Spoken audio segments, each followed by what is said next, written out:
सुना है खाली दिमाग शैतान का घर रहता है। जब भी हम व्यस्त नहीं रहते हैं तो हमारे दिमाग में एक वैक्यूम तैयार होता है और प्रकृति को वैक्यूम बिल्कुल अच्छा नहीं लगता है। प्रकृति उसको तेजी से भरने की कार्य करती है। तो ये जो वैक्यूम है उसको भरने के लिए प्रकृति क्या करती है? भावनाएं निर्माण करती है। और ये भावनाएं कैसे रहती है? चिंता, डर, ईर्ष्या, नफरत, जलन ऐसे भावनाएं तैयार करती है। और ये भावनाएं इतनी प्रबल रहती है कि हमारे शरीर में से सुख शांति के विचार पूरी तरह से खदेड़ देती है। अब इससे बाहर निकलने का एक ही उपाय है कि आपको खुद को इतना व्यस्त रखना चाहिए कि आप खुद सुखी है या दुखी है ये सोचने को आपको टाइम ही नहीं मिलना चाहिए। आपको जो पता है कि चिंता करने से आपके शरीर में शारीरिक और मानसिक दोनों प्रकार की बीमारियां निर्माण होती है। अब इसका एक इलाज है कि आप इसको बाहर खदेड़ने के लिए खुद को डाइवर्ट कर दीजिए। यानी जो भी आप रूटीन में काम करते हैं उसको छोड़ के आपको कुछ अलग करना पड़ेगा। जैसे आप वॉकिंग के लिए जाइए, ट्रैकिंग के लिए जाइए, आपको अगर गार्डनिंग अच्छी लगती है वो करिए, सोशल वर्क करिए, कुछ ऐसा हटके करिए कि आपके दिमाग में ऐसे सुख दुख के कुछ विचार ना आए। दूसरी बात है, जो भी हो चुका है, जो बीत चुका है, उसको स्वीकार कर लीजिए। आप आपके भूतकाल को बदल नहीं सकते हैं, उसको एक्सेप्ट करना सीखिए। और जब ये एक्सेप्ट करेंगे तभी आप आगे के सुख को अनुभूति ले सकते हैं। तो एक्सेप्ट करके आपको आगे जाना है, पीछे भूतकाल को रिपीट रिपीट नहीं करना है। जब भी हम बार बार एक ही बात सोचते हैं तो हमारी दिमाग को हैबिट हो जाती है।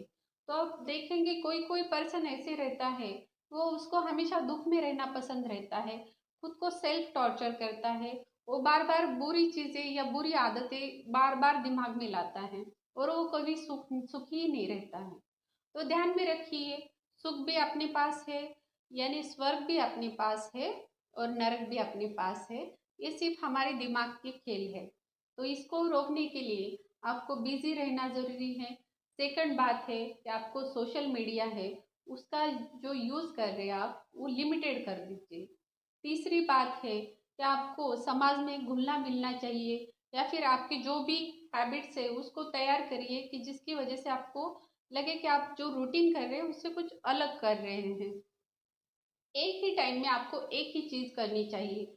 जब आप एक साथ बहुत सारी चीजें करने जाते हैं तो कंफ्यूज हो जाते हैं और उससे स्ट्रेस बढ़ता है। अब मैं आपको मेन बात बताती हूँ कि आपको सुखी रहने के लिए, आपके दिमाग को शांत रखने के लिए, ये जो बार बार विचार आपके दिमाग में आते हैं उसको कंट्रोल करने के लिए आपको मेडिटेशन आना जरूरी है। अब मेडिटेशन बोला तो पहले ही डर जाते हैं और आपको लगता है ये बहुत बोरिंग रहता है या फिर हमको आता ही नहीं। ये बहुत ही आसान तरीका है। कोई भी शांत जगह बैठ जाइए और एक आंखें बंद कर दीजिए 10 मिनट के लिए। बिल्कुल शांत आंखें बंद करके ऐसे बैठना है आपको। अगर आपके दिमाग में कुछ विचार आते हैं, अच्छे विचार या बुरे विचार, उसको आने दीजिए, जाने दीजिए। और फिर उसको, जब आप ये टाइम जो है इसका 10 मिनट से बढ़ा के आपको आधे घंटे तक लेके जाना है। आपकी इसको प्रैक्टिस है 1 महीने तक करनी है।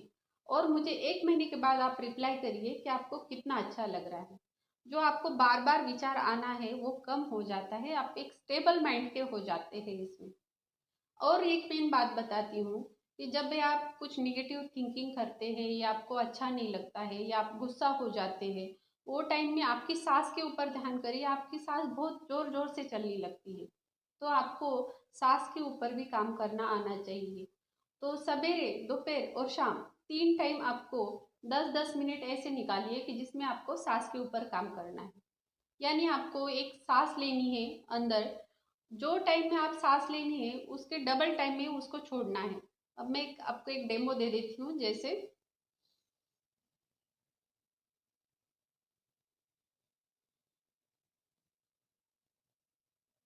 ऐसा आपको 10 मिनट के लिए सवेरे, 10 मिनट के लिए दोपहर और 10 मिनट के लिए शाम में, ऐसे आपको 1 महीने तक करना है। आप बिल्कुल इसकी वजह से एक स्टेबल लाइफ जिएंगे और आपको बहुत गुड फील होगा और आप स्ट्रेस से या फिर जो आप चिंता, डर है, इससे बाहर निकलेंगे। तो बिल्कुल इसको फॉलो करिए और आप इतना ही ध्यान में रखिए कि चिंता चिता के समान होती है। Thank you.